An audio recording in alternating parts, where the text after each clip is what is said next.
Bienvenue pour ce 4e LH Forum au Bel Ami Café. Ce rendez-vous commence à s'installer. Vous savez qu'on a fait déjà donc, les trois LH Forum précédemment sur des thèmes très différents, sur les mutations dans la littérature, sur les mutations dans la librairie d'une manière générale. On a fait également un forum avec le président de la foire de Francfort, donc on est tout à fait dans autre chose. Et là, nous souhaitions, à la veille du Salon du Livre et de la Presse Jeunesse de Montreuil, qui ouvre, comme chacun sait dans cette salle, forcément la semaine prochaine, nous voulions nous intéresser plus particulièrement à la librairie jeunesse, en nous demandant, alors le titre est peut-être un peu provocateur, comment redynamiser la librairie jeunesse, qui sous-entend peut-être qu'elle n'a pas tout le dynamisme qu'elle pourrait avoir. C'est une question qu'on va discuter avec les intervenants et avec vous tous. C'est vrai que notre impression à Livre Hebdo, c'est qu'il y a évidemment eu et il continue à y avoir une explosion de l'offre en littérature jeunesse. Il y a également au total eu un important développement du marché, plus ou moins fort, mais de toute façon, le marché du livre jeunesse reste au sein du marché du livre, celui ou un de ceux qui progresse le plus sur la longue durée. Je crois que sur 15 ans, 20 ans, le secteur jeunesse est toujours soit le secteur qui progresse le plus, soit le deuxième, derrière la bande dessinée, en général quand il y a un Astérix par exemple. Mais c'est vraiment au total un des secteurs qui se porte le mieux. Les librairies jeunesse, les librairies spécialisées jeunesse en particulier, ils jouent un rôle important de découverte, mais peut-être un rôle qui est peut-être un peu éparpillé. C'est une question qu'on va pouvoir discuter, et surtout quand on le compare au secteur de la bande dessinée, qui lui est parti de très loin, il y a 20 ou 25 ans, avec des libraires qui étaient des passionnés, mais avec peu d'expérience commerciale de la librairie, et qui aujourd'hui, à travers un groupement, le GLBD, plus connu sous sa marque Canal BD, lui affiche un dynamisme commercial assez important et constitue une force spécifique.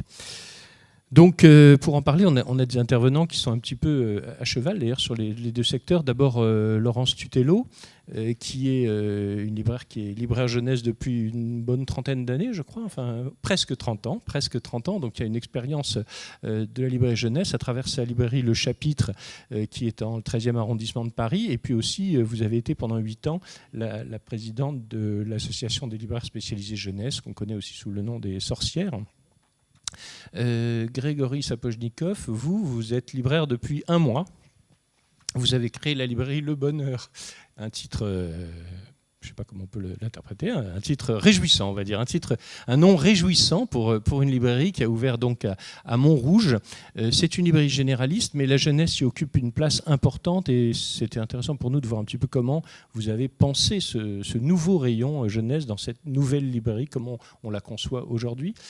Marc Chichevix, vous êtes libraire bande dessinée au départ, principalement libraire BD, avec BDNet à Nation et à Bastille, donc à Paris, et dans l'une de vos librairies, celle de Bastille, vous avez également développé depuis 7 ans un rayon jeunesse important, et vous êtes par ailleurs le président de Canal BD, dont j'ai parlé il y a quelques instants.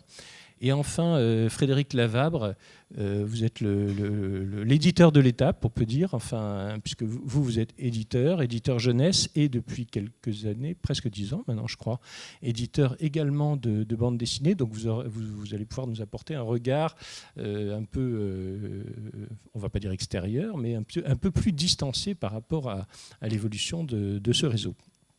Alors, je voudrais commencer avec Laurence Tutello, parce que je crois que ça serait intéressant, Laurence, que vous évoquiez, que vous donniez votre perception de l'évolution de la librairie jeunesse au fil des décennies, à la fois de votre propre librairie, telle que vous l'avez créée ce que vous avez créé au départ, comment vous l'avez créée, pourquoi vous l'avez créée, et ce qu'elle devient aujourd'hui, comment elle a évolué, puis peut-être plus largement, votre regard sur l'évolution de la librairie jeunesse en France, tel que vous l'apercevez.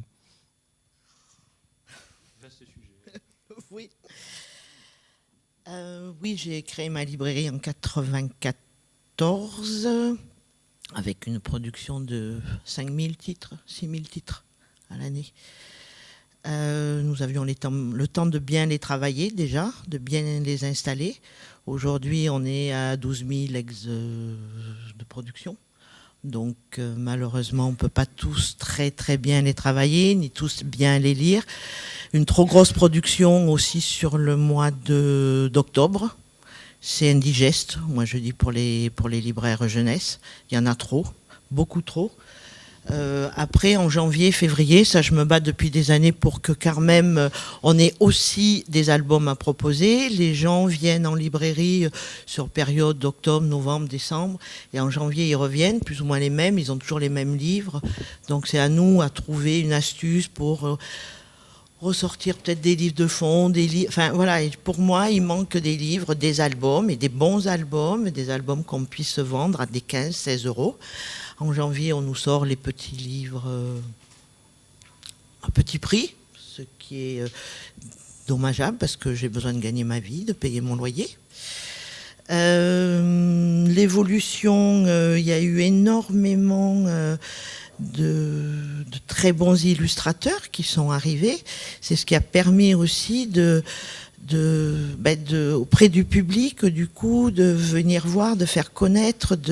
On est, nous, libraires spécialisés jeunesse, on est aussi des passeurs. C'est nous qui découvrons beaucoup de jeunes talents, que ce soit à l'écrit, que ce soit au graphisme. Et bien souvent, malheureusement, tout ça nous échappe. Quand on est des pures jeunesse, quelque part, une fois qu'il y a le succès, vous avez les libraires généralistes qui ont maintenant des forts rayons jeunesse, récupèrent notre travail et ce que nous... je ne sais pas si c'est très clair. Parce que le travail que vous avez fait initialement pour faire connaître l'auteur. Il y a tout un travail qui nous échappe dès qu'un auteur est très connu. Là, je pourrais citer Timothée de Fontbelle, par exemple. Ça, c'est le dernier cas que j'ai vu, qu'on a lu, qu'on s'est dit immédiatement que ça serait le potentiel, le grand auteur, le vrai auteur classique français. Et maintenant, presque moi, on vient me dire, est-ce que vous connaissez Timothée de Fontbelle? Donc, je veux dire, il y a quelque part, je ne sais pas pourquoi, les médias ne parlent pas suffisamment déjà de la littérature de jeunesse. Et pourquoi, tout d'un coup, parce qu'on est des libraires jeunesse, on serait inculte, on a oublié tout le travail que nous avons fait. Le travail avec Harry Potter aussi, que nous avons eu en épreuve. Je me rappelle avoir eu en épreuve. Personne n'en voulait. Même mes collègues généralistes n'en voulaient pas. Et là, tout d'un coup, au tome 4, tout le monde le veut. Et moi, je n'arrive plus à le vendre. Il y a un problème en librairie jeunesse. Pour ceux qui font que de la jeunesse. Ceux qui sont multiples arrivent toujours à s'en sortir et, comme je dis, récupèrent nos succès. Alors, à votre avis, est-ce que c'est lié à votre relation avec les éditeurs? Est-ce que c'est lié aux librairies jeunesse elles-mêmes? Je pense que c'est lié quand même aux libraires jeunesse, où les gens... Avec les éditeurs, il n'y a aucun problème. C'est vraiment, après, c'est le public qui, peut-être, n'ose pas, je ne sais pas, ça, j'aurais du mal à l'analyser, honnêtement. Est-ce qu'ils ont plus confiance parce qu'ils se trouvent de l'adulte et de la jeunesse? Est-ce ça? Je ne sais pas. Là, Dans la façon dont vous travaillez la production jeunesse en librairie, est-ce que vous avez senti des évolutions au fil des années, la façon votre relation au public, la façon dont vous mettez en scène la production? Je me remets toujours en question. C'est vrai qu'il y a 20 ans, je travaillais d'une façon. Aujourd'hui, je change. Je suis en train de changer depuis 1 an et demi. Je me pose beaucoup de questions à cause de la surproduction. Je ne peux pas tout avoir. Je ne peux pas tout acheter. Financièrement, c'est impossible. Et donc là, il faut que je fasse des choix sévères, drastiques. Et à chaque livre qu'on va me présenter, je me dis, pourquoi ce livre doit être sur ma table? Pourquoi je l'achète? Et moi, il me faut après une raison. Alors, je vais peut-être faire bondir des gens, mais je sais qu'il y a eu un article dans le Livre Hebdo et je sais que nous étions... moi, ça fait 1 an et demi que j'en parle. La première fois, tout le monde a poussé des hauts cris. Je serais presque à dire qu'il faudrait revenir au temps où on achetait nos livres et on ne pouvait pas les retourner avant 3 mois, quitte à en acheter certains à compte ferme. Là, il y aurait de meilleurs achats. Et là, ça, je parle pour tous les libraires, jeunesse, enfin, je parle en jeunesse, pour la jeunesse, parce que sinon, on se laisse tenter par un représentant qui nous en parle bien, qui n'a peut-être pas forcément le livre, qui a des objectifs derrière. On va en prendre 5, on n'a pas le temps de le lire, il reste sur table, il prend un peu la poussière. Tout d'un coup, on se dit, bon, il faut le virer. Peut-être que mon collègue, en province, en avait besoin des 4 exemplaires que je vais retourner. Si vous voulez, ça fausse énormément de choses. Et je me dis que si on achetait en se disant, écoute, j'ai 3 mois pour le retenir, il ne faut pas que je me trompe, je vais en prendre 1, je vais en prendre 2, je vais le tester, je vais le lire sur stock, parce qu'on ne reçoit pas que des services de presse, parce que ça, les éditeurs ne peuvent pas nous les envoyer, ça a un coût énorme aussi pour eux, mais c'est donner sa chance, et si l'éditeur nous soutient dans ce sens-là, pourquoi il nous ferait pas un peu plus de remise sur ça? Pourquoi il nous aiderait pas aussi à le mettre en place? Et peut-être avoir près 30 jours d'échéance, mais que nous, libraires, nous prenions aussi des risques, que ce soit pas toujours de l'autre côté aussi à prendre des risques. Moi, je peux m'engager sur certains titres, sur un certain graphisme, sur un écrit, je suis prête à le faire. D'ailleurs, il y a un distributeur, Belles Lettres, qui est comme ça, on ne peut pas retourner on ne retourne pas les livres avant 3 mois, et je ne travaille pas du tout de la même façon qu'un livre que je me dis, bon, allez, tant pis, je le prends, et puis le lendemain, il arrive, je le mets au retour. Donc, du coup, l'auteur pense qu'il a été mis en place, lui-même est déçu. L'éditeur va être obligé de réimprimer. Donc vraiment, je pense que c'est quelque chose à réfléchir. Il peut y avoir peut-être un éditeur qui nous dit, voilà, on a un coup de cœur, ça va être difficile, un nouveau graphisme, Est-ce que vous voulez prendre le risque de l'acheter en compte ferme? Eh bien, je dis pourquoi pas. Je veux jouer le jeu. Je le prends en exemplaire, 2 exemplaires. À Paris, on est ravitaillé immédiatement pour du réassort. Donc je pense que ça, c'est une nouvelle façon. Et du coup, peut-être il y aurait moins ces livres aussi médicaments qu'on nous envoie, plus des livres avec du sens, des livres où on peut faire passer, faire grandir les enfants avec la lecture, parce que c'est ça aussi être libraire jeunesse, c'est les faire grandir, les faire réfléchir, qui deviennent des hommes plus tard, pour qu'après ils puissent aller choisir eux-mêmes un livre en adulte, voilà, il faut qu'ils deviennent autonomes. Alors on reviendra sans doute, notamment avec Frédéric Lavable, sur cette histoire du compte ferme, qui est abordée par Simon Roguet de la librairie Aime Lire à Laval dans le dernier numéro de Livre Hebdo que vous avez Alors d'ailleurs je l'ai au fond appelé, de la je lui ai salle. pas piqué son idée, c'est ce que je l'ai prévenu. Oui, non, mais il n'y a pas de problème. Je pense qu'il n'est pas le seul. On le voit d'ailleurs, il n'est pas le seul que... à défendre cette position-là. Grégory Sapojnikov, donc je le disais tout à l'heure, vous avez ouvert votre librairie il y a 1 mois à Montrouge. Donc comment vous avez pensé le rayon jeunesse de cette librairie? Moi, j'ai pensé le rayon. D'abord, il y avait un local qui se prêtait à avoir 4 volumes. Et il y avait un volume pour moi qui s'imposait pour être le rayon jeunesse. Il était au fond du local. Et j'ai tout de suite vu, en tout cas, pourquoi ça avait du sens que de le mettre là. D'abord, je me suis dit que dans une librairie générale, quand on est avec ses enfants, on peut les laisser au fond et puis ils ne sont pas près de la porte de sortie. Voilà. Vous allez voir que j'ai pas innové, hein, c'est pas un projet innovant. Donc voilà, j'en ai fait une décoration de chambre d'enfants parce que je trouvais que ça donnait envie et que les enfants pouvaient s'approprier le lieu. Pareil, je pense que voilà, j'ai essayé de faire que ce soit coloré, enfin de soigner la décoration, sans doute un minimum. J'ai recruté une libraire qui s'y connaît très bien en jeunesse, Eva Algan, et qui voilà, donc ça me semblait important parce que je mesure tous les jours le niveau de conseil que ça réclame, et voilà. Donc j'avais envie que l'offre soit importante. Je sentais qu'il y avait une envie de ça. Je pense qu'il fallait avoir du choix. Voilà. Donc on a fait un assortiment avec du choix dans un rayon c'est une librairie de 70 mètres carrés. Hein, donc mais on a essayé qu'il y ait beaucoup de livres et que ce soit voilà, des albums, enfin, et de représenter les choses qui nous plaisent et les choses aussi qu'on nous demande, quoi. On a un programme d'animation hyper soutenu. Bon.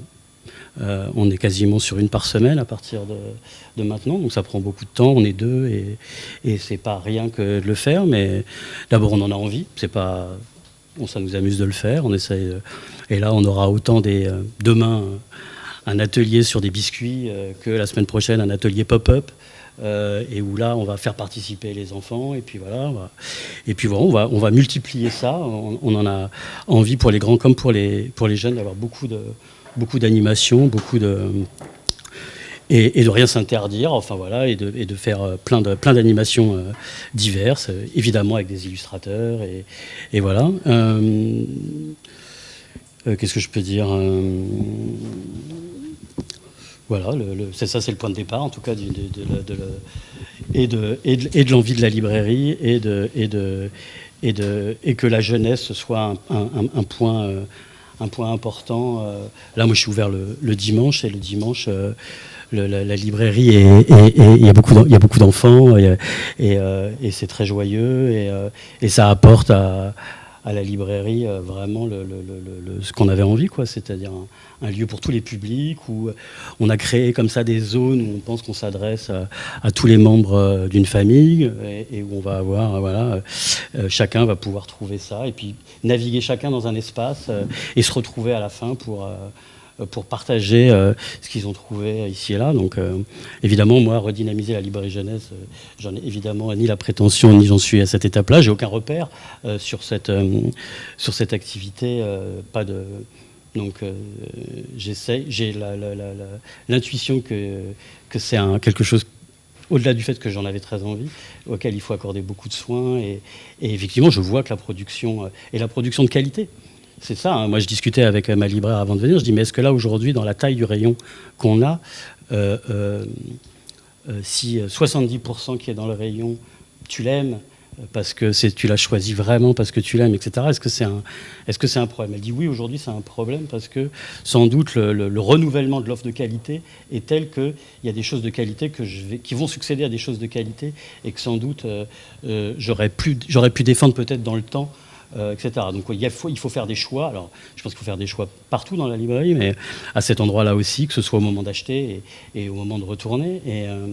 Et donc il y a une production sans doute importante, mais de qualité, et qui pousse le libraire à faire des choix. Et j'ai l'impression que, pareil, je ne me sens pas forcément d'avoir un avis avisé, mais enfin, en tout cas, j'ai l'impression que c'est le choix, la sélection, la façon dont on achète et tout ça, elle est au cœur de notre métier, clairement, quoi. Alors vous m'aviez expliqué que vous avez séparé la partie enfant, proprement dit, de la partie plus, adolescent, quasiment, enfin, ou jeune préadolescente, que vous avez plus rapproché du polar, de la SF. Ouais, j'ai mis la littérature adolescente avec la SF et le polar, et à proximité de la BD aussi, ouais, parce que ça me semblait comme ça avoir du sens que de faire ça. J'avais une contrainte aussi d'espace qui à un moment donné de faire rentrer de l'offre, et puis je trouvais que c'était plus malin de faire ça, à mon avis, mais voilà, quoi. Donc on a la littérature jeunesse dans le rayon jeunesse, mais la littérature adolescente, ouais, à proximité de la science-fiction, ouais, clairement, dans la zone où il y a aussi le polar. Alors, Marc Cejewicz, pourquoi vous, qui êtes donc libraire BD et de longue date, pourquoi vous avez finalement décidé de créer un rayon jeunesse, et comment vous l'avez conçu, enfin, par rapport à votre propre expérience de libraire BD, dans quelle mesure ça a influencé votre façon de créer un rayon jeunesse? Alors, en fait, c'est plus qu'un rayon, parce que j'ai recréé une vraie librairie jeunesse accolée à ma librairie de bande dessinée, parce que j'ai toujours pensé que les univers étaient connexes, que les clientèles, que ça me permettait en tout cas de toucher les jeunes clients de 0 jusqu'à maintenant, enfin on dit 77 ans, mais donc de 0 à 87 ans. Et effectivement, c'est le cas.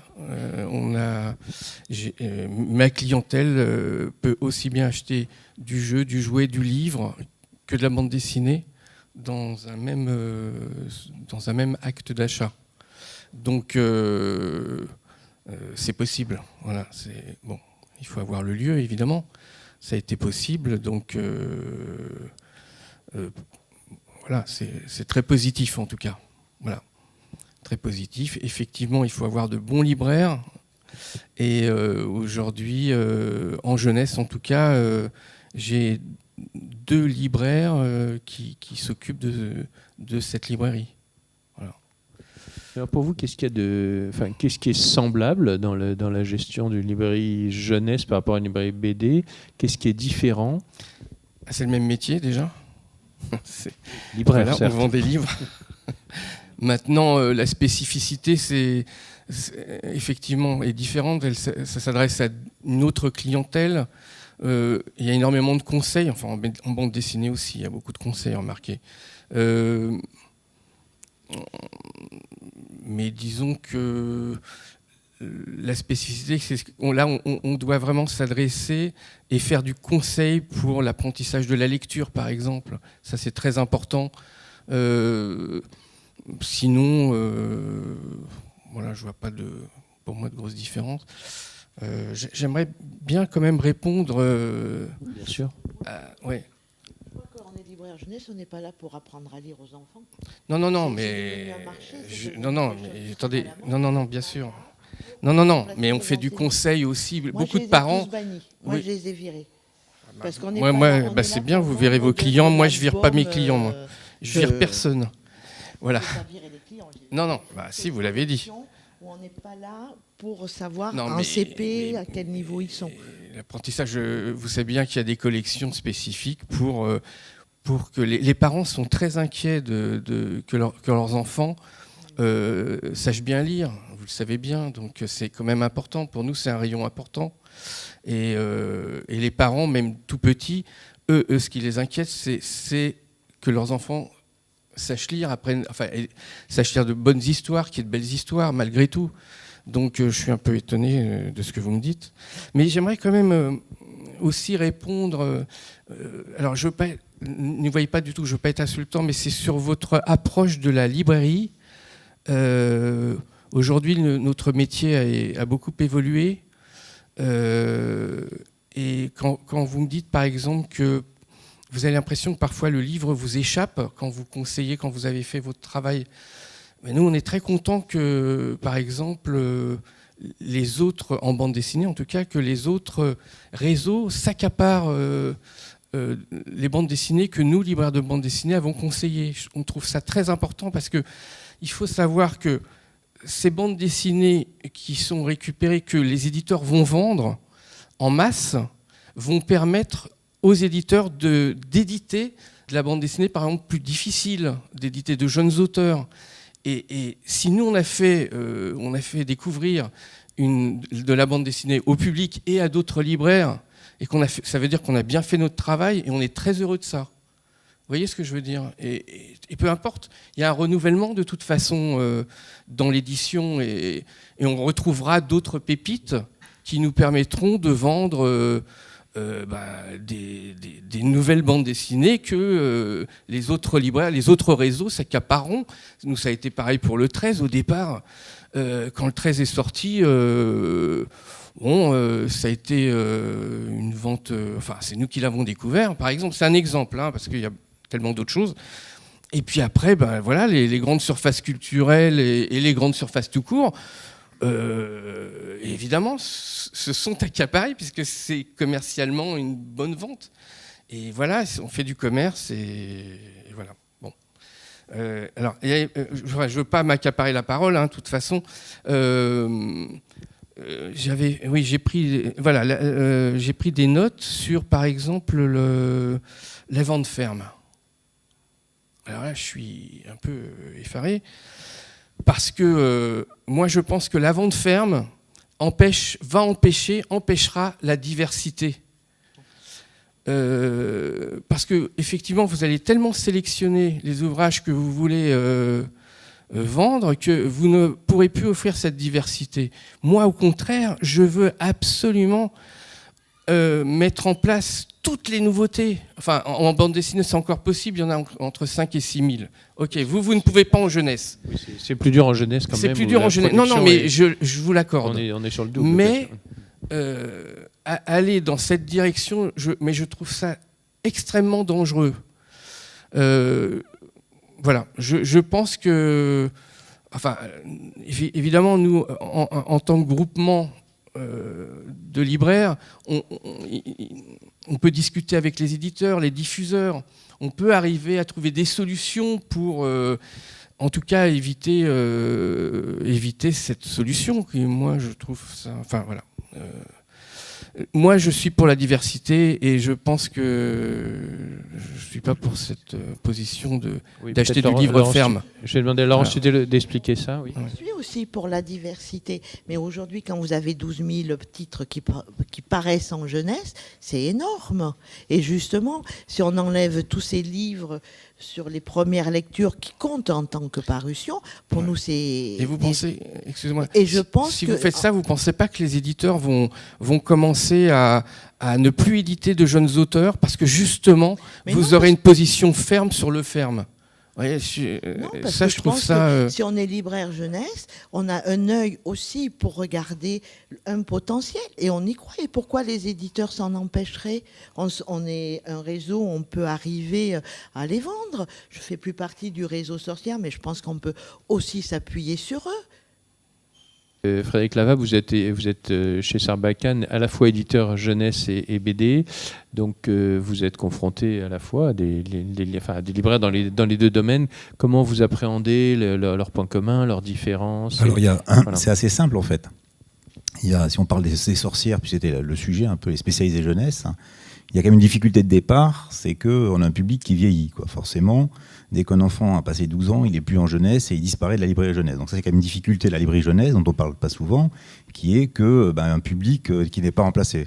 Quelqu'un qui aime la BD va aller chez toi tout le temps, de 20 à 30, 40 ans, s'il reste dans ton quartier, il continuera à venir chez toi. Une fois qu'il a 12 ans, 13 ans, 14 ans, peut-être qu'il passera au rayon BD, donc c'est bien, c'est la même librairie, donc ça c'est bien. Mais si tu n'as pas de librairie BD à côté, forcément, ça c'est quand même une difficulté, c'est de renouveler sans cesse son public en librairie jeunesse. La grosse différence en fait entre le réseau Sorcière et le réseau Canal BD, c'est que le réseau Sorcière, il y a d'excellents libraires évidemment, il y a d'excellents libraires Canal BD, mais la différence c'est la mutualisation. Moi j'ai commencé en jeunesse, puisque j'ai commencé à 15 ans, même presque 16 ans maintenant, on était que sur la jeunesse et on s'est dit super, il y a un réseau qui existe, 55, je crois à l'époque, en 2003, 55 libraires jeunesse, et en fait on n'a rien pu mutualiser avec elles. Avec ces librairies-là. Et on en parlait avec mes confrères, on se disait c'est quand même dommage, quoi. Il y a ce magnifique label, et finalement, très peu d'opérations, peu ou pas. Et puis, quand j'ai rencontré le réseau Canal BD, alors j'ai commencé à BD il y a une dizaine d'années, mais j'ai vraiment commencé à travailler avec le réseau de façon assez récente. Et là, j'ai eu l'impression de découvrir l'électricité et l'ascenseur, parce que d'un seul coup, c'était mutualisé. J'ai un référent jeunesse, un référent BD, pardon, avec qui je parle opération, commerciale, mais je parle éditorial aussi avec lui. J'échange énormément, on se voit plusieurs fois par an. Il y a quelqu'un qui est payé par l'association, qui est Bruno, qui centralise. Et d'un seul coup, je me suis trouvé à travailler avec ce réseau-là, et qui en effet, qui représente à peu près 15% de mon chiffre d'affaires, mais qui en même temps permet à mes BD de les rendre visibles, et qui après en effet sont reprises par d'autres généralistes, des Fnac, etc. Et c'est très bien. Mais il joue ce rôle aussi de découvreur, pour reprendre l'expression que tu disais. Il joue vraiment ce rôle de découvreur. Et je vois pas en quoi ça enlève des clients à ta BD à Bastille que quelqu'un, parce qu'ils auront poussé un titre Sarbacane dans leur réseau, va d'un seul coup avoir une visibilité et va être acheté en Fnac ou va être acheté dans une librairie généraliste à Voiron. Donc c'est pas l'un contre l'autre. Ce qui est intéressant dans le réseau Canal BD, c'est que c'est un réseau qui mutualise ensemble. Et je crois que quand vous avez monté l'association, si je dis pas de bêtises, chacun a mis de son côté son propre intérêt et s'est dit qu'est-ce qu'on peut faire ensemble pour... Voilà. Il y avait une approche qui était commerciale. Peut-être que chez les libraires sorcières, il y avait une approche qui était plus philosophique, comme disait ou en tout cas plus politique, etc. Pour autant, moi je trouve que rendre visible une littérature, la BD en l'occurrence, qui avait des difficultés à l'époque, la rendre visible, lisible et commercialement forte, c'est un acte politique, puisque dans le fond, ça fait vivre les auteurs, ça fait vivre les maisons, et on peut en effet chercher de la création. Donc pour moi, c'est pas frontal. Et ce que je regrette, et je regrette toujours, c'est qu'on n'a pas de relation de groupe, d'éditeurs au groupement jeunesse, alors qu'il est fragilisé. Il est fragilisé parce qu'il fait que de la jeunesse, il est fragilisé parce que zone de chalandise, il est fragilisé parce qu'il y a moins d'achats des collectivités. Et plutôt que de s'appuyer sur les éditeurs et de mutualiser ensemble des solutions, comme on peut le faire avec un LBD, finalement c'est one by one. Ceci dit, moi je travaille très bien, j'ai dans mes 3 premiers clients 3 libraires jeunesse. Il y en a un, c'est Simon. Mais lui, en fait, il fait rentrer les gens par d'autres rayons, le manga. Donc, aime lire à Laval. Voilà, aime lire à Laval. Oui. Il y en a un autre, mais qui a un énorme rayon jeu. Bon, et la troisième, mon troisième dans le top 10, c'est quelqu'un qui s'est rapproché d'un libraire BD et qui a changé de rue et qui s'est rapproché d'un libraire BD et qui fait des partenariats. Donc ça veut dire qu'il faut bien se rapprocher, réfléchir pour ensemble faire des choses. Et c'est vrai que ce qui est dommage, c'est que le réseau Sorcière, mais ça a été impossible à faire, à jamais mutualiser ensemble. C'est que le libraire, d'une certaine manière, je schématise un peu, mais les libraires de Lille se sont concurrents du libraire de Toulon. Et je vois pas en quoi. Et alors qu'avec Canal BD, on monte des opérations commerciales. Il y a une revue, qui est un Canal Magazine BD, qui est animée par un vrai journaliste, avec une équipe de journalistes. Voilà, il y a des opérations qui sont à la fois commerciales, marketing et éditoriales, puisque moi, par exemple, avec mon libraire d'Évreux, que j'aime beaucoup, Didier, on échange tout le temps, on s'envoie des SMS, des mails, j'envoie des couvertures, qu'est-ce que tu en penses? Il y a vraiment un vrai échange intellectuel. J'y vais le 7 décembre pour parler du programme 2019, il m'aide. Il y a vraiment ce truc-là, que j'ai jamais pu avoir avec quelqu'un du réseau Sorcière. Ça, c'est très clair. Alors, Laurence Tutello, j'ai dit que vous avez présidé la LSJ, le réseau Sorcière, pendant 8 ans, mais ce que je n'ai pas précisé, c'est que vous n'en faites plus partie aujourd'hui. Donc, je le précise pour tout le monde que vous soyez pas, vous n'êtes pas astreinte à défendre spécifiquement ce réseau. Simplement, vous le connaissez bien. Quel regard vous portez sur la mutualisation dans le domaine de la librairie jeunesse? Simon Roguet, dans Livre Hebdo, disait qu'il trouvait que c'était qui lui semblait difficile aujourd'hui de transformer ce réseau qui au départ s'est regroupé pour des raisons plus intellectuelles, presque politiques autour de la librairie jeunesse, en un groupement commercial. Alors, ce groupement, il a été créé quand il y avait 3000 titres à l'année dans les années 80, avant la loi Langue. Et il y avait très peu de libraires, ils étaient une quinzaine sur le territoire français. Et là, il y avait des accords avec les éditeurs, etc. Parce que c'était eux qui représentaient la littérature de jeunesse, que dans les librairies généralistes, il n'y en avait pas du tout. Il y avait des accords commerciaux. Quand moi j'ai adhéré à l'association, j'ai eu quelques accords commerciaux qui avaient eu fait avec le Seuil, avec certains. Et après, le fait qu'il y ait eu cette production en somme, et chose qui est très bien en même temps, que la littérature de jeunesse soit allée de partout, on a perdu des liens, peut-être qu'on a raté peut-être quelque chose aussi, mais à cause d'une surproduction, je pense qu'on a perdu une identité dans le groupement. Je pense qu'au début, effectivement, il y avait, quand il y avait Avignon, Nevers, tous ces gens ont monté vraiment des opérations, ont défendu des titres. Et les éditeurs, il y avait vraiment de la communication, il y avait des liens, il y avait des échanges qui se faisaient.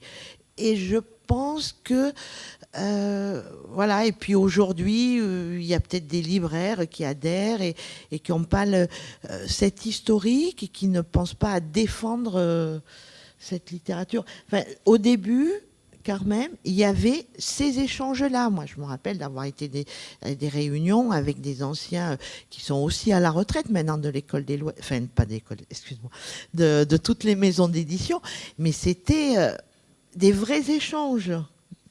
Aujourd'hui, qu'est-ce qu'on a perdu? Enfin, je ne sais pas. Moi, j'ai essayé de monter, c'est vrai, quand j'étais à la présidence, j'ai essayé de monter quelque chose.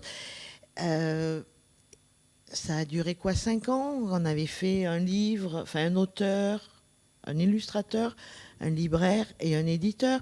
On avait essayé de mettre quelque chose. Mais après,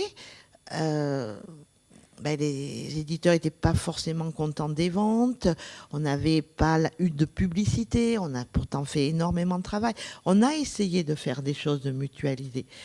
Et puis vous avez toujours quelques libraires qui ne sont pas contents et qui suivent pas aussi. Oui, Marc Sujovic. Alors, écoutez, je pense que la grosse différence, c'est que là, vous parlez d'association, d'une association à la base. Alors, j'en sais quelque chose, puisque à Canal BD, avant qu'elle ne se transforme en groupement, nous étions en association. Mais l'association a ses limites. Donc, pour justement pallier à ce problème commercial, nous nous sommes transformés en coopérative. Donc, on a créé une société anonyme à capital variable, dans lequel tous les libraires étaient associés et sont associés. Et c'est là que l'on peut réellement commencer un vrai travail commercial avec les éditeurs les diffuseurs. Avant, vous ne pouvez pas faire grand-chose. D'abord, les libraires ne sont pas motivés, il n'y a rien qui les... Il faut vraiment monter une vraie organisation commerciale avec des gens qui vont avoir des relations avec tout le monde. Alors, je ne vais pas réexpliquer parce que ça sera un petit peu long, mais c'est ça la différence. En fait, et vous le savez bien, on s'est rencontrés, on vous a parlé de ce que l'on faisait, mais bon, a priori, ça n'est pas passé. C'est bien dommage, parce que je pense que c'est vraiment la seule solution, et c'est pas la surproduction. C'est pas un problème, la surproduction. C'est pas ça le problème, je pense. Le problème, c'est plus d'essayer de regrouper les libraires et de les motiver. Voilà. C'est plus ça. Voilà. Après, bon, voilà. Je veux pas. Je sais pas, vous vouliez ajouter quelque chose? Après, on va pas faire... Par rapport à la surproduction, Oui. c'est vrai qu'il y a une surproduction. Elle est réelle. Hein. Il y a beaucoup de livres et on les touche tous de ces livres-là. Quand tu parlais quand même d'un marché qui est aujourd'hui... La jeunesse n'est pas si florissante que ça en réalité. Depuis 2 ans, on est quand même en dessous... elle est en meilleur état quand même que, oui, mais que le reste du marché. si on prend sur 15 ans ou 10 ans, mais si on prend sur 2 dernières années, elle est vraiment en reflux dans une offre qui ne cesse d'augmenter. Bon, ensuite, et la BD commence un tout petit peu à être un peu en difficulté. Donc, il n'empêche que sur ces 12 000 exemplaires... Si je peux me permettre, je pense qu'il y a quand même un décalage entre, vu de l'éditeur, dans un contexte de production qui se développe de manière exponentielle, c'est logique que les résultats soient un peu moindres. Vu du libraire... c'est vrai. Mais quand on parle de 12 000 exemplaires, de 12 000 nouveautés par an, il faut savoir de quoi on parle aussi. Il y a beaucoup de rééditions, il y a beaucoup aussi... Et quand tu dis tu fais le choix, tu fais pas le choix sur 12 000. En même temps, c'est facile de pas prendre le 10e livre sur le petit poney. Voilà, il y a quand même aussi beaucoup de choses qui sont assez faciles à enlever. C'est vrai en revanche que le niveau est très élevé. C'est ce que vous disiez. C'est vrai que moi je suis allé dans la librairie Chante-Livre il y a une semaine. J'étais un peu, j'y vais de moins en moins parce que c'est quand même assez dur quand on est éditeur. C'est vrai qu'il y avait une qualité en tout cas visuelle et de proposition qui est un peu glaçante. C'est vrai que le niveau est élevé, ça pousse à être créatif. Ce qui est quand même formidable, et ça je te rejoins, c'est qu'en BD comme en jeunesse, on a quand même une production mondialement, qu'on est les seuls à avoir dans le monde quasiment. Donc ça c'est quand même génial. C'est vrai qu'il y a des morts, parce qu'il y a des gens qui ne peuvent pas en vivre, y compris des libraires, etc. Donc on peut se poser la question du flux. La question du flux, elle est réelle. Hein. Donc est-ce qu'il n'y aurait pas une possibilité pour les diffuseurs, mais on peut en parler avec David, peut-être sur certains titres, de jouer 2-3 points de plus sur certains titres auxquels on croit, nous éditeurs, voilà. Il y a aussi peut-être des choses à faire, ça se fait. C'est ce que vous faites avec nous. C'est ce qu'on fait avec vous. Et ça, voilà. Mais forcément, la difficulté, et moi, par exemple sur la BD, j'arrive, ça fait 3-4 ans que je m'appuie vraiment sur le réseau, et c'est vrai qu'avec une production de 12 titres par an en roman graphique, j'arrive à être visible et apparent, ce qui est la grosse difficulté pour les éditeurs, comme pour les libraires pour mettre les livres. J'arrive à être visible face à des grosses maisons qui font 500, 600, 800 titres. Et je m'appuie sur le réseau et il m'appuie. Donc, alors je suis un petit éditeur BD. Donc c'est possible. Après, il faut travailler. Et si on peut travailler en harmonie et avec un groupement qui est fédéré autour comment dirais-je, dont le commercial est quand même le fer de lance, ça permet évidemment de... Alors, juste avant qu'on passe aussi la parole à la salle, Grégory Sapochnikov, vous n'avez pas précisé combien vous avez de titres en jeunesse. Est-ce que vous avez eu du mal à choisir? Comment vous avez procédé? Comment vous avez éliminé La commande d'implantation, ça devait être environ, sur toute la librairie, ça devait être 12 ou 13 000 références. Et, là, tout secteur confondu. Tout secteur confondu, et 2500, je dirais, en jeunesse. Quelque chose comme ça. Moi, je travaillais un peu en librairie avant, donc j'avais à la fois des choses que j'aimais, des choses que je voyais passer en caisse. Je pense que c'était ça l'assortiment, d'avoir et les choses sur la commande d'implantation, et les choses évidemment que moi, auxquelles j'étais sensible, et puis des incontournables, et puis on fait des impasses. On fait des impasses, y compris sur des incontournables, enfin entre guillemets. Dans un rayon de cette taille-là, il y avait évidemment... alors, j'ai pas fait le choix d'écarter un type de littérature jeunesse à l'intérieur de mon rayon. En revanche, il y a des personnages emblématiques qui n'y sont pas parce qu'ils ne pouvaient pas tous y être, quoi. Mais voilà, donc la commande d'implantation, c'était un sacré exercice. Et vous avez déjà fait des réajustements?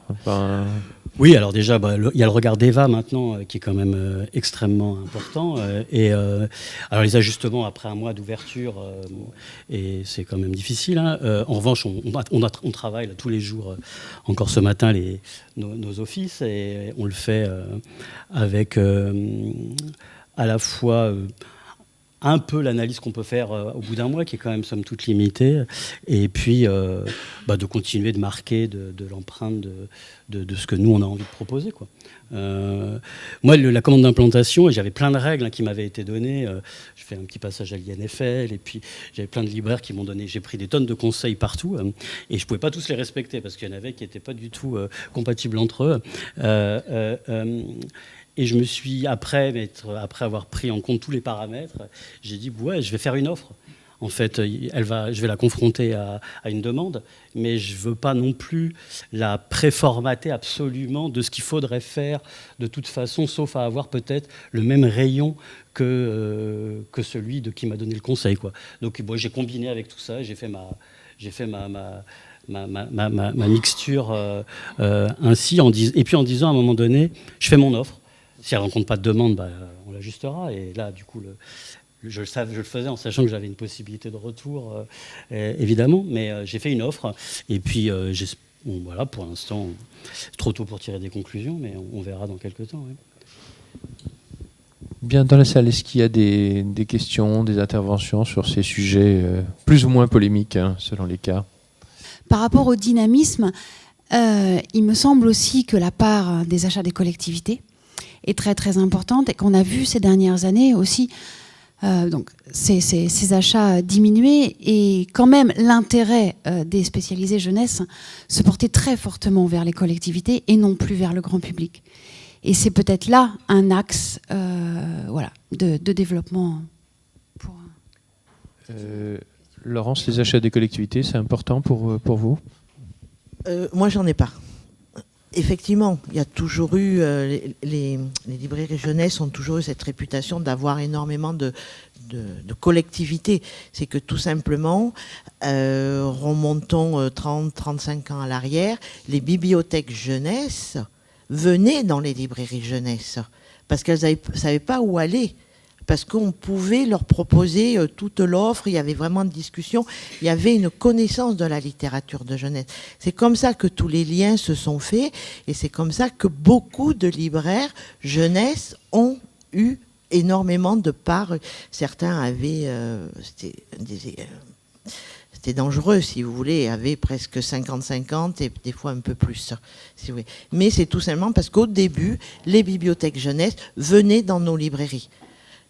Moi, j'ai eu beaucoup de bibliothèques jeunesse qui sont venues. Et puis à force, avec les marchés, les appels d'offres, j'en ai beaucoup. J'étais jamais... Enfin voilà, maintenant il m'en reste qu'une toute petite. Et aujourd'hui, le fait aussi d'avoir monté le plafond à 90 000 euros pour les appels d'offres, les maires des villes, parce que moi à Paris, je travaille qu'avec des gens de banlieue, les maires des villes demandent à ce que ce soit le libraire de la ville qui fournisse la bibliothèque. Chose qui est tout à fait, que je comprends tout à fait. Il y a aussi un truc qu'on n'a pas dit, c'est qu'on ne dit pas beaucoup, c'est que le prix du livre jeunesse a très peu bougé. Moi, quand j'ai commencé avec Actes Sud en 2003, mes albums étaient à 15 euros. Aujourd'hui, mes albums, ils sont à 15 euros. Oui. Et ça, c'est un problème. En BD, par exemple, allez, je suis un peu juste sur un roman graphique, je passe de 19 à 22, je peux le faire facilement, et puis ça va gêner personne, parce que c'est un adulte qui va acheter, et puis bon, c'est un gros. Et en BD, en album jeunesse, et ça commence à un tout petit peu à changer, parce qu'on a parlé au SNE, on s'est dit, bon, maintenant, c'est plus possible, tant pis, on va à 17, on va à 18, parce que de toute façon, ça ne changera pas grand-chose au niveau des ventes. Les mises en place sont beaucoup plus basses qu'avant. Mais il n'empêche que c'est vrai que le prix de vente du livre jeunesse, le bel album, il est à 15 balles. Hein. Et il est comme ça depuis 15 ans. Et les frais fixes ont augmenté, les auteurs demandent plus d'argent, ce qui est normal, etc., etc. Donc le prix du papier a explosé et le prix du livre jeunesse est toujours au même prix. Ça veut dire que vous aussi, vous vendez ce livre-là au même prix. Donc ça, c'est aussi une difficulté. Par exemple, le roman graphique a permis aussi, un des best-sellers de la rentrée, il est à 38 euros, je crois. Bon, un album jeunesse à 38 euros, j'en connais pas beaucoup. Non, mais c'est une vraie réalité, quoi. Je veux dire, en dehors de. Alors aussi, que le client, il y en a 70, je crois, qu'il n'est pas jeunesse. Spécialement. Alors que le client ne regarde pas le prix d'un album jeunesse. À Paris peut-être, mais je suis pas sûr que dans d'autres.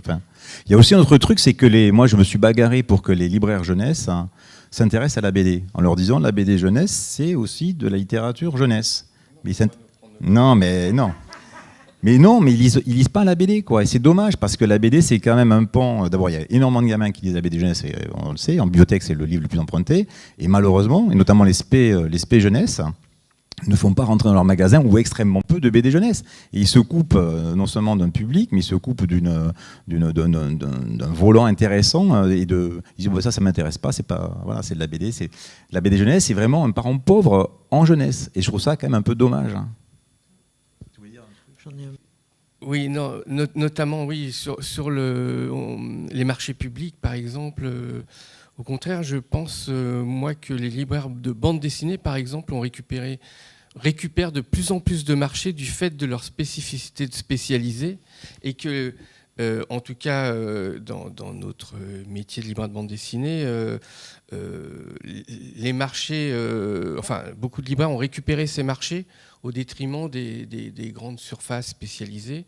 Et en tout cas, ça, c'est une réalité, quoi. Donc, parce que, justement, on donne du conseil, on a une réelle spécificité. Donc, bon, après... voilà.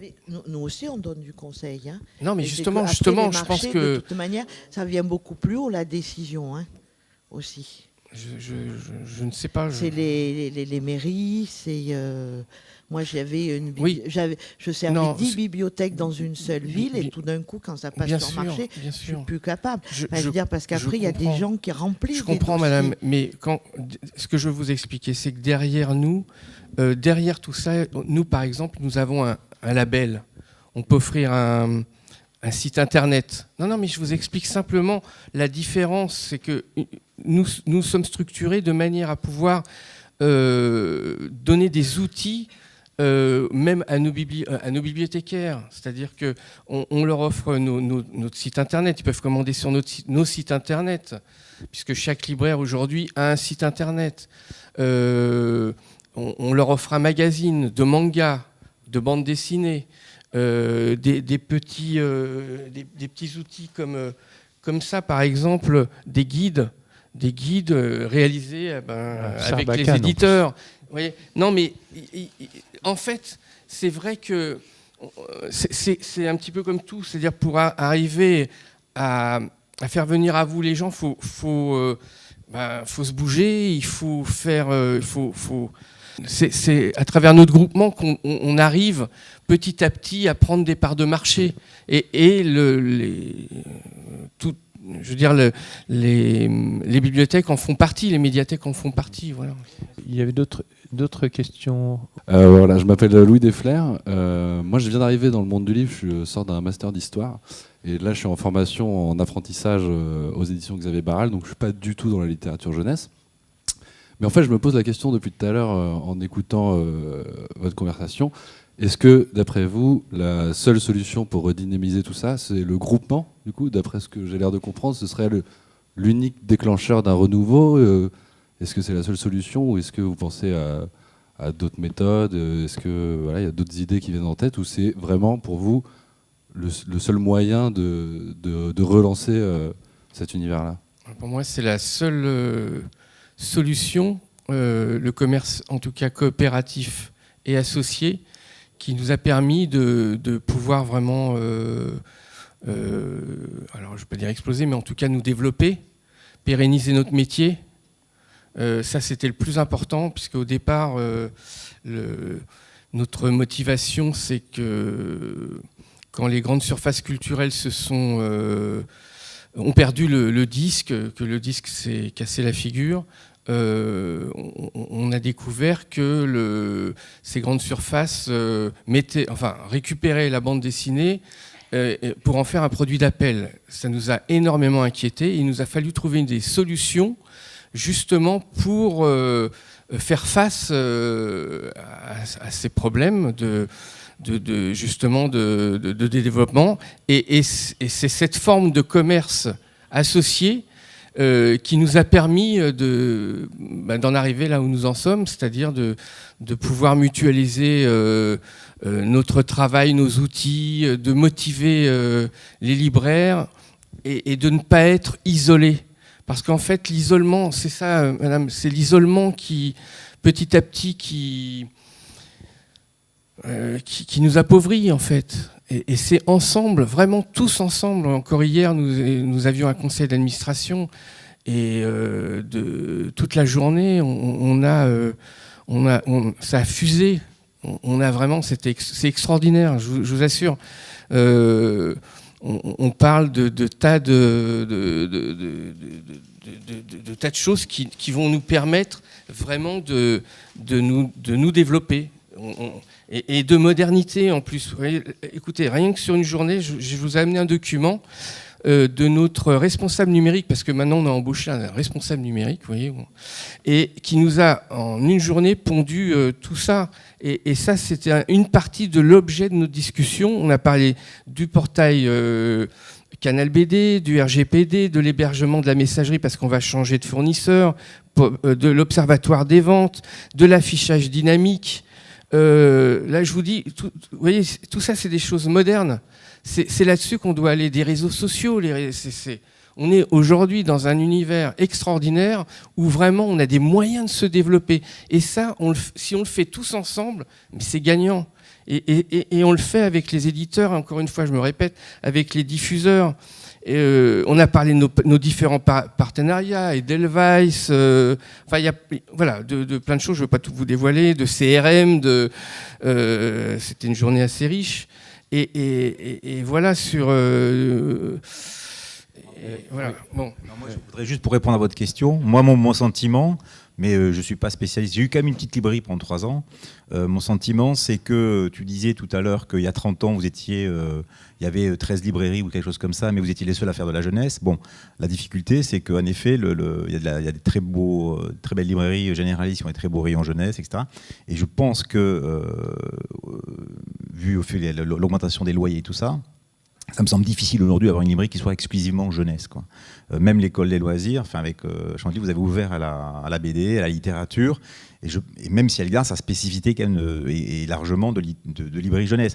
Ça me semble difficile aujourd'hui d'avoir une position purement jeunesse sur un point de vente, peut-être en de très petits des endroits très précis, mais je pense qu'il faut, par exemple, les ados rentrent pas en librairie jeunesse, quoi. Les ados, c'est quand même beaucoup de la littérature jeunesse, hein, parce qu'ils vont pas rentrer dans un truc dans lequel ils ont l'impression que c'est pour les bébés. Et puis, je suis papa, je rentre dans une librairie, je vais acheter de la BD, ma fille va acheter de la jeunesse, j'ai une ado, je vais lui acheter un bouquin. Bon, là, si j'ai qu'une offre jeunesse, c'est quand même, c'est beaucoup. C'est 17%, je crois, du chiffre d'affaires. Mais ça veut dire que vous reposez que sur 17% de chiffre d'affaires du livre. Donc c'est une grande difficulté. Vous avez eu beaucoup de mérite. Hein. Justement, il est spécialisé à tenir jusque-là. Mais le monde, il a changé, en effet. C'est plus compliqué, plus difficile. Et je ne pense pas que ce soit l'offre qui soit la difficulté de la librairie jeunesse aujourd'hui. Il y a la mutualisation, évidemment, c'est une solution. Ça permettrait, je pense, à pas mal de librairies de pouvoir monter des opérations, etc. Mais au-delà de ça, je ne suis pas sûr que même une mutualisation aussi bien faite que la vôtre suffise. Je pense qu'il faut que les librairies jeunesse peuvent s'ouvrir. Elles s'ouvrent au jeu d'ailleurs. Hein. Je ne sais pas pourquoi elles s'ouvriraient au jeu, elles ne s'ouvriraient pas à la BD, pourquoi elles ne s'ouvriraient pas un peu à la littérature. Je préfère qu'elles s'ouvrent à la littérature et à la BD qu'au jeu. Franchement, moi, je ne suis pas vendeur de jeux. Je préfère qu'elles vendent du bouquin. Non, mais franchement. Donc, et d'ailleurs, des spécialisés jeunesse qui aujourd'hui ont 50% de leur surface qui est pris par du jeu. Bon, ben moi, ça me branche pas à mort, quoi. Je préférais qu'elles vendent de la BD, par exemple. Voilà. Donc, aujourd'hui, moi, il me semble que le modèle, hein, ou du beau livre, comme Barral, je pense que le modèle stricto sensu tel qu'il était il y a 10-15 ans, quand moi j'ai débuté il y a 15 ans, c'est vrai qu'il y avait des librairies jeunesse étaient puissantes. Aujourd'hui, elles ont plus de difficultés.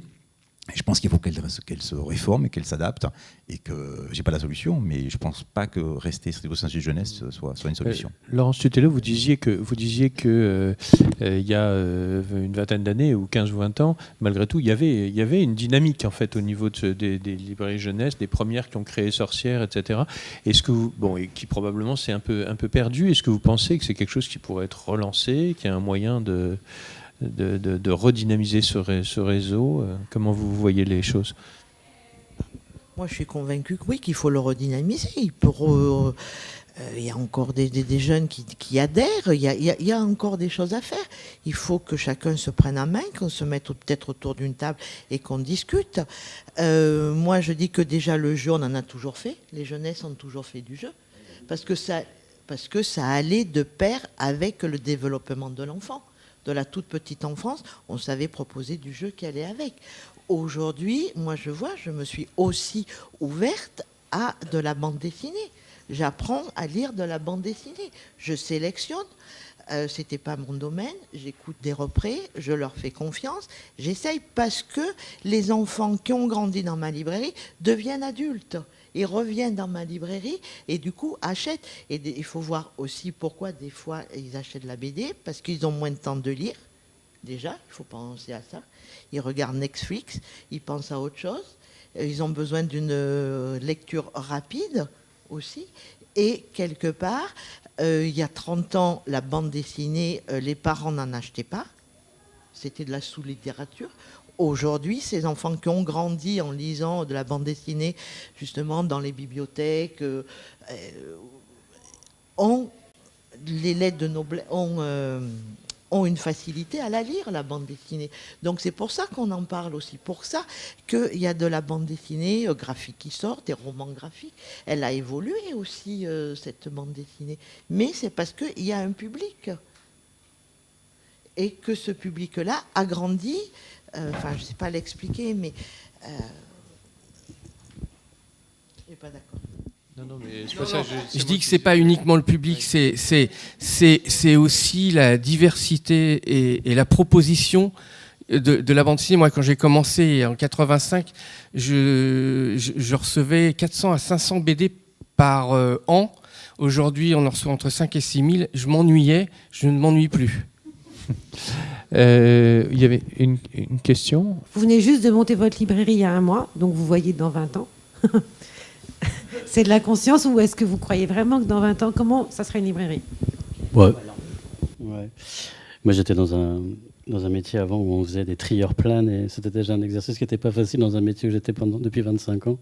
Alors dans un métier où je suis depuis pas très longtemps, moi j'en sais rien, et moi je suis en tout cas enthousiaste et dynamique, mais évidemment comme quelqu'un qui vient d'ouvrir, et il manquerait plus que ça, que je le sois pas. Et puis j'entends et je connais, je vois bien les difficultés et je cherche pas à les nier. Mais pour l'instant, je les ai pas rencontrées. Elles vont arriver sans doute plus vite que ce que je veux, on verra bien. Et je veux pas dire que je me les poserai à ce moment-là, mais là en ce moment, moi j'ai réfléchi ce projet, je l'ai conçu avec ce que je disais tout à l'heure, en entendant, je suis allé voir plein de libraires hyper différents, avec des points de vue hyper forts. Et c'était hyper, et qui avait 30 ans ou 20 ans ou 15 ans, qui avait voilà. Et j'ai entendu et leurs craintes, j'ai entendu les révolutions à venir, j'ai entendu la mutualisation. Moi, il y a quelque chose qui me réjouit vraiment dans ce métier dans lequel je viens d'arriver, c'est déjà de voir le niveau de mutualisation, même quand on n'appartient pas à réseau. Et ce dont je ne doute pas, mais c'est quand même un truc unique, quoi. Et il faut peut-être ne pas être de ce métier-là pour mesurer à quel point c'est un métier formidable dans ce qui produit déjà du partage, quoi. La façon dont on partage de l'information tout le temps, quoi. C'est-à-dire, moi, j'ai vraiment pas l'impression d'être le concurrent du libraire de Marais, quoi. Mais vraiment pas. Parce que moi, quand j'ai pas un livre, je lui envoie, je vois s'il l'a ou pas. Je laisse pas partir un client avec un livre que j'ai pas et qui veut pas le commander sans lui indiquer où est-ce qu'il peut le trouver. C'est unique, ça, quand même. Enfin, moi, c'est un truc qui me réjouit tous les jours que je le fais, quoi. Et voilà. Donc, ça veut dire que le modèle, il sera sans doute, il est peut-être déjà inventé pour des gens qui sont là et qui doivent, eux, se réinventer parce qu'ils sont là depuis longtemps et qu'ils ont une érosion de leur chiffre d'affaires et tout ça. Moi, pour l'instant, je suis au bout d'un mois d'activité et puis je vais essayer d'être extrêmement dynamique, de regarder les bonnes idées. Peut-être que je finirai par adhérer à un groupement X ou Y. J'ai été sinon dragué, approché déjà pour qu'on s'en parle avec certains. Et moi, j'exclus rien. Il faut que ce soit pour être plus dynamique, être force de proposition, proposer du service, que ce soit jamais aliénant, en tout cas, on crée du lien, mais en tout cas que moi, je ne me sente pas non plus trop contraint sur trop de sujets. Mais moi, je suis... Voilà, et je ne veux pas être le type hyper positif. Et j'ai l'impression que la librairie indépendante a vraiment une carte à jouer en face de ça et qu'on voit bien qu'il y a il y a quand même un attachement, il y a un attachement sans doute aussi quand on propose des lieux, des endroits où on a voilà, une expérience. Alors, c'est une tarte à la crème, l'expérience magasin, sans doute, mais enfin, moi, j'y crois quand même un peu que ce ne soit pas qu'un lieu où on vienne acheter du livre. Moi, j'avais envie que ma librairie, ce soit un endroit où on puisse partager, rencontrer des gens, boire des coups, parce que j'aime le vin. Et ça, a priori, je crois que ça a l'air assez répandu dans ce métier, quand même. Oui, en plus en jeunesse. Et puis des rencontres gratuites. Enfin, je veux dire, que ce soit juste pour le plaisir d'être ensemble et tout ça. Évidemment que moi, je pense que c'est bon pour mon commerce que les gens s'approprient, qu'ils se sentent bien là et qu'ils aient envie de rester. Mais c'est aussi parce que moi, c'est comme ça que j'ai envie de travailler. Et je suis pas devenu libraire à 46 ans pour soit vendre les livres qui se vendaient sans moi, soit etc. Donc j'ai envie d'avoir une offre, j'ai envie d'avoir un lieu qui me ressemble et dont j'espère les dans lesquels se retrouvent. Et puis il y a Amazon, il y a le livre numérique, il y aura tout un tas de sujets que j'ai dans un coin de la tête. Mais aujourd'hui, je leur prends plutôt des parts de marché, soyons clairs, à ces gens-là, et avec toute l'humilité qu'il faut avoir, mes petites parts de marché, parce qu'a priori, j'étais sur une zone de chalandise qui consomme moins, qui commence à un peu moins consommer, parce que faute d'offres, ils y allaient. Voilà, je pense que ce que j'ai fait là, dans quelques mois, dans quelques années, il faudra se reposer plein de questions sur c'est comme ça qu'il faut continuer de le faire. Et voilà, pour l'instant, je suis positif, évidemment. Oui, moi, tant qu'il y aura la loi Langue, je peux me voir. Il y aura toujours une librairie. Par contre, Amazon en jeunesse me fait pas peur. Ce qui m'inquiète beaucoup, c'est les ventes privées sur les applications où vous avez quand même des éditeurs qui soldent leur collection, leur solde, et qui passent sur les ventes privées. Et là, les gens achètent, qu'ils soient à Paris ou ailleurs. Ça, c'est inquiétant pour la littérature, pour la librairie jeunesse. C'est pas les soldeurs, c'est les gens qui... Bonjour, David Dermilly, Gallimard. Il existait un réseau il y a quelques années qui s'appelait Maxi Livre et qui avait pas loin de 200 ou 300 points de vente et qui vendait déjà du livre en solde. Donc, globalement, je pense que les soldes globalement, avec l'arrivée de ventes privées ou de showrooms privés, c'est pas quelque chose qui est plus important qu'il y a quelques années où il y avait quand même des réseaux dédiés pour les soldes. Moi, à la rigueur, en tant que représentant d'un éditeur, ce qui me gêne le plus, c'est la vente d'occasion et l'industrialisation sur la vente d'occasion. Oui, mais un maxi livre, les gens, ils y allaient à pied. Là, ils restent chez eux, ils commandent de chez eux. C'est ça.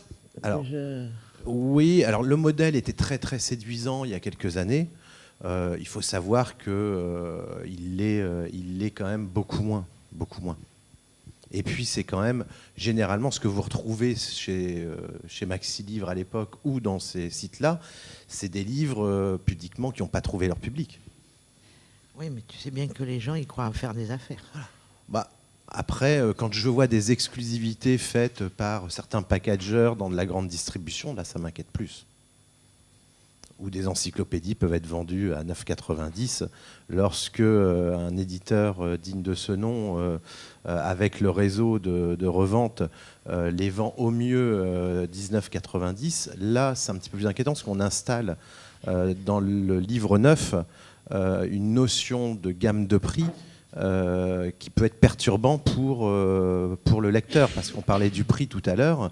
Demain, pour vendre un album à 17, 18 euros, c'est pas facile lorsqu'on peut trouver une palette entière de livres de contes chez un grand distributeur. Oui, mais il y a un truc aussi, si tu veux, moi il y a un truc qui me frappe quand même, alors c'est un autre débat, mais aujourd'hui on a notamment comme tous les trentenaires, quadras, etc., qui se font attention à ce qu'ils mangent, à ce qu'ils consomment, d'où vient le produit, etc. Et finalement le livre est le seul produit industriel, c'est un produit industriel aussi, sur lequel il n'y a pas cette question-là, je trouve. Et le juste prix d'un album aujourd'hui, c'est pas 15 euros. Donc si on dit que tel fromage, parce que c'est un éleveur bio qui le fait, ça vaut pas 30 balles le kilo, mais ça vaut 45 parce que le gars il fait ça bien, et on peut se poser la question aussi de se dire, après tout, pourquoi on ferait pas de l'édition bio avec des gens où on vendrait des albums, non pas 15 euros, mais ça vaut 22, je te le mets à 22, et puis tout le monde vit mieux. Alors moi je suis qu'éditeur, je suis pas diffuseur, je suis pas distributeur, donc moi c'est quelque chose qui me va bien. Mais donc moi je ne vis que sur l'édition. Je vis pas sur la diffusion, je vis pas sur la distribution. Mais ce que je trouve assez étonnant, c'est que cette question-là ne se pose pas. Et moi, j'ai envie de porter un peu ce truc-là dans les mois qui viennent, de dire, mais après tout, le juste prix d'un bon livre, pour un auteur comme pour un éditeur, c'est quoi ? Moi, je sais qu'aujourd'hui, à 15 euros, c'est plus le prix, par exemple. Donc, on peut aussi se poser la question. Ça veut dire qu'on peut aussi se poser la question, parce que quand on parle dans 30 ans, moi j'espère que dans 30 ans, je serai plus dans l'édition, je serai peut-être toujours vivant, mais en tout cas, j'espère que je ne serai toujours pas éditeur, ça serait assez tragique. Il y a un moment où il faut savoir se sortir de quelque chose.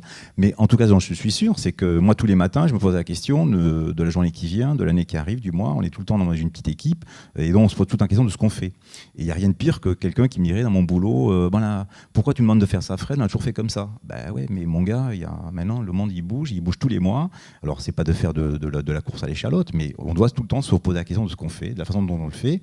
Par exemple, moi, il y a un truc qui m'interpelle, c'est que tout livre jeunesse pour les tout petits en éveil, où on est justement dans la transmission, le bel objet, etc., c'est fait en Asie, le papier fait 12 000 km, il refait 12 000 km, on ferait ça en agroalimentaire, on se ferait allumer. Donc moi je trouve ça assez marrant d'ailleurs qu'il n'y ait pas un journaliste qui se soit posé la question de ça, par exemple.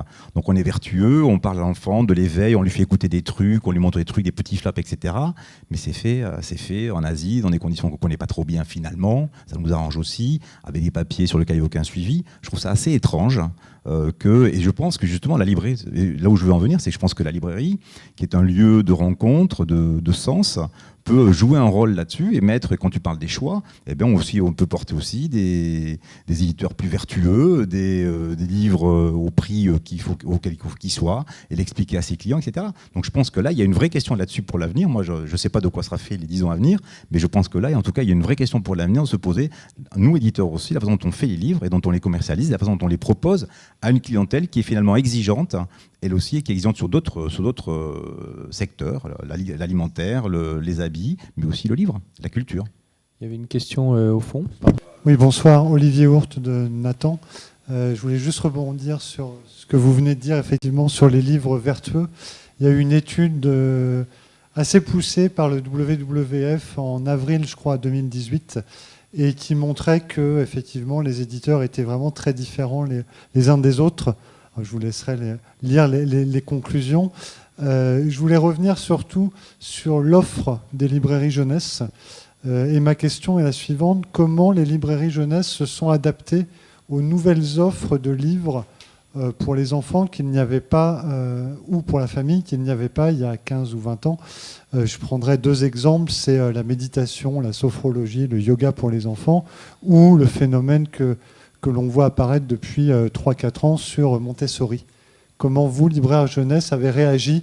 Alors ce sont 2 tendances parmi d'autres. Comment avez-vous réagi à ces nouvelles tendances? Laurence Tutello. Alors, Montessori, on l'a pratiqué depuis très longtemps. On vendait l'enfant de Montessori. C'est quelque chose que certains éditeurs ont commencé à sortir. Il y a Atier et Nathan, pour les citer, qui ont vraiment fait du très très bon matériel.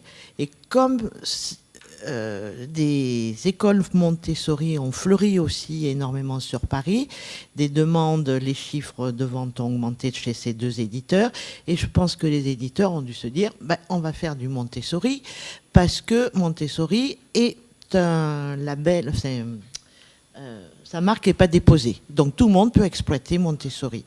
Les écoles maternelles françaises font déjà du Montessori, des fois sans le savoir aussi. Donc maintenant, je pense que Maria Montessori doit se retourner dans sa tombe, parce que quand on voit certaines choses qui ne sont pas du tout adaptées, du tout, alors qu'il a écrit le label Montessori, je trouve ça scandaleux. Donc moi je travaille 2 éditeurs et point barre, peut-être 3, parce qu'il y en a un qui arrive et qui fait vraiment qui connaît la méthode, qui connaît le développement aussi de l'enfance. Tout est dans le développement. Mais après, ça devient un marché. C'est ça. Il y a le marché des émotions aussi. Le livre sur les sentiments. Là, il y a eu un livre qui a fait exploser. Donc, tous les éditeurs y vont dessus. Enfin, je veux dire, il arrive un moment, on tourne en rond. Alors que vous avez Grosse Colère, qui était un des premiers et qui était très bon. Vous aviez chez Mine Éditions des livres sur les sentiments et sur les expressions qui sont très bons. Pourquoi vouloir faire comme le copain? Enfin, il arrive un moment, il n'y a plus personne, enfin, les livres ne vont plus se vendre. Et là, c'est la tendance de la sophrologie zen. Ça fait plaisir aux parents. Parce que je ne pense pas qu'un enfant se reconnaisse là-dedans, quoi. Enfin, je veux dire, vous l'emmenez au bac à sable, il peut très bien se défouler et pas besoin d'avoir des comptines sur la sophrologie zen. Ben oui, c'est vrai. Comment? C'est utile en classe. Peut-être, mais pas en librairie. Enfin, on a l'impression que les parents ne veulent plus éduquer leurs enfants et qu'il faut passer par le livre. C'est ça aussi. Ce que je voulais dire, c'est que moi, pareil, j'ai fait beaucoup d'animation. Et là, cette fois, j'ai innové. J'ai donné carte blanche à un éditeur, à lui d'inviter les auteurs qu'il voulait. Et là, bon, cette année, ça a été le Seuil. Et au mois de mars, c'est le Grasset Jeunesse. Ils font venir qui ils veulent. Et j'ai eu des gens extraordinaires. Il y a eu beaucoup de public. Bon, la semaine dernière, il faisait un temps dégueulasse. Donc, il y a eu un peu moins. Mais du coup, on découvre des gens qui sont formidables. On n'a pas besoin de tête d'affiche pour faire nos animations en littérature de jeunesse. Parce que les gens ont envie de découvrir. Et moi, par contre, je fais aussi des abonnements à qui j'envoie des livres comme ceci. Et j'ai fait, je crois qu'on doit être un peu plus maintenant, j'ai le livre en partage aussi. C'est-à-dire qu'il y a des gens, des enfants qui ne peuvent peut-être pas s'offrir un livre. Les familles ont d'autres priorités. Mes clients, il y a une tirelire, ils déposent de l'argent dedans. Des enfants viennent et me disent livre en partage et je les aide à choisir un livre dans la librairie avec les moyens de la cagnotte et moi je fais une remise de 5%. Et là ça fait quoi, 1 an et demi que je fais ça, peut-être 2, je sais plus, et ça fonctionne bien. Et donc du coup ça aussi c'est un bouche à oreille et tout, et c'est...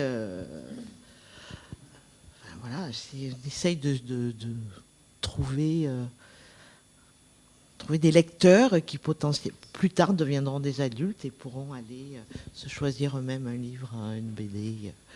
Parce que comme on a comparé la jeunesse et la BD, il me semble qu'il y a une particularité de la jeunesse, c'est contrairement à la bande dessinée, contrairement aussi d'ailleurs à la littérature, la nouveauté, il joue un rôle moindre en fait, me semble-t-il. Enfin, on n'a pas en jeunesse des sorties qui constituent des locomotives qui vont faire entrer massivement des clients, etc.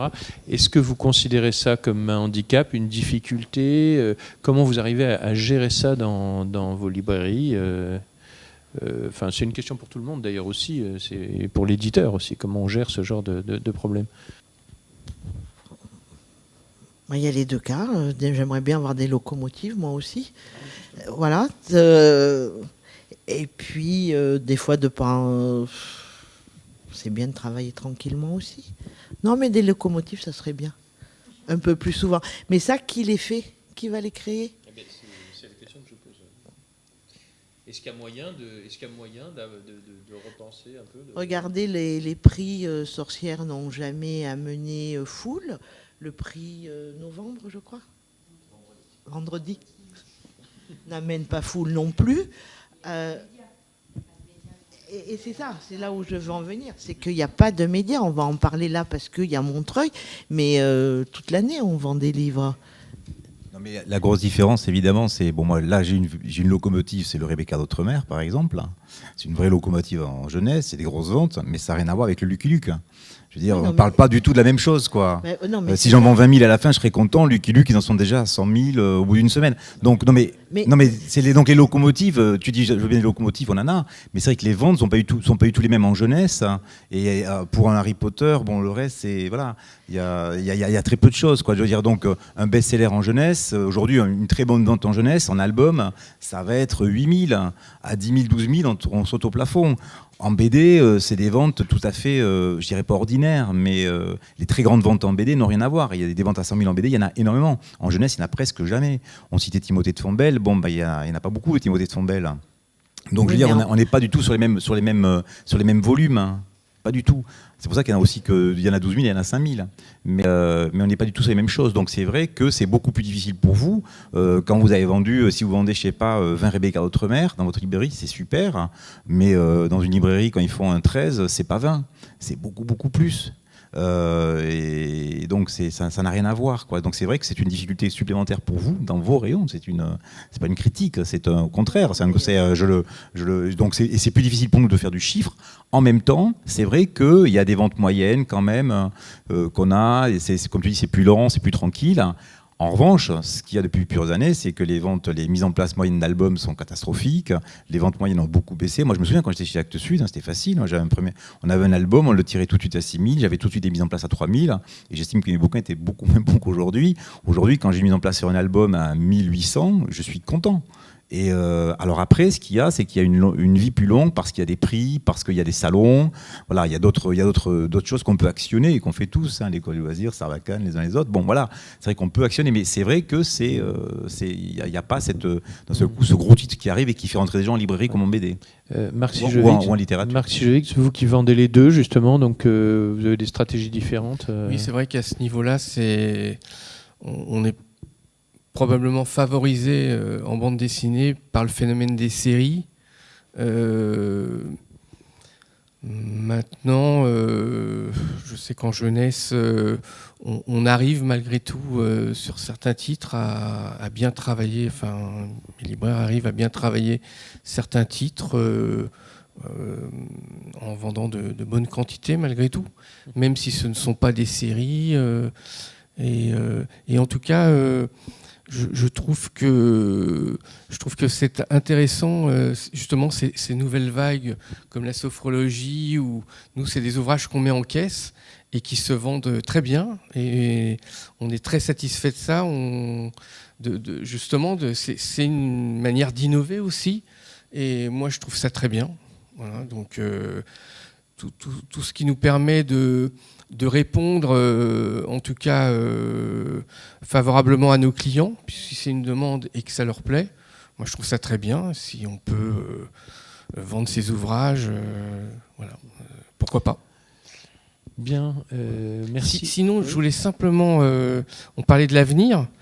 Moi, j'ai quelque chose qui me fait très peur, mais ça fait déjà un petit moment. Parce que ça peut mettre en péril la librairie en général. C'est les loyers de centre-ville qui explosent à cause des grandes enseignes qui font monter les enchères. Et je trouve que c'est très dangereux pour nos commerces de librairie parce que nos marges sont pas extensibles. Vous savez que dans certains commerces de confection, ça peut aller de 1 à 6 à 8, et ça n'est pas notre cas. Et donc, j'essaye d'interpeller les diffuseurs, enfin un peu notre petit monde de l'édition, mais je ne vois pas de solution malheureusement, car nous aussi, pour vendre des livres, il nous faut aussi de bons emplacements. Voilà. Il ne faut pas interpeller les maires et les pouvoirs publics parce que c'est eux qui peuvent nous les diffuser. Mais c'est d'ordre privé, les maires ne peuvent pas faire grand-chose. Et quand on voit, moi je vois ce qui se passe dans le 5e arrondissement, les propositions de loyer qui sont mirobolantes, alors que, soi-disant, il y a des aménagements qui ont été faits. Si on ne peut avoir que des centres-villes, soit dans les grandes villes avec des marques de luxe, ou des centres-villes dans les villes de province plus déshéritées où il n'y a plus rien, il faut savoir aussi quelle est la politique locale, ce qu'on veut faire du monde de demain, c'est pareil. Qu'est-ce qu'on veut des villes de demain. Sauf que ça, c'est pas local, c'est presque au niveau ministériel que ça devrait se décider. Alors, écoutez, pas ça fera local. peut-être l'objet d'un autre et d'un prochain débat. En plus, là, c'est un problème qui concerne l'ensemble de la librairie d'ailleurs, c'est pas spécifique à la librairie jeunesse.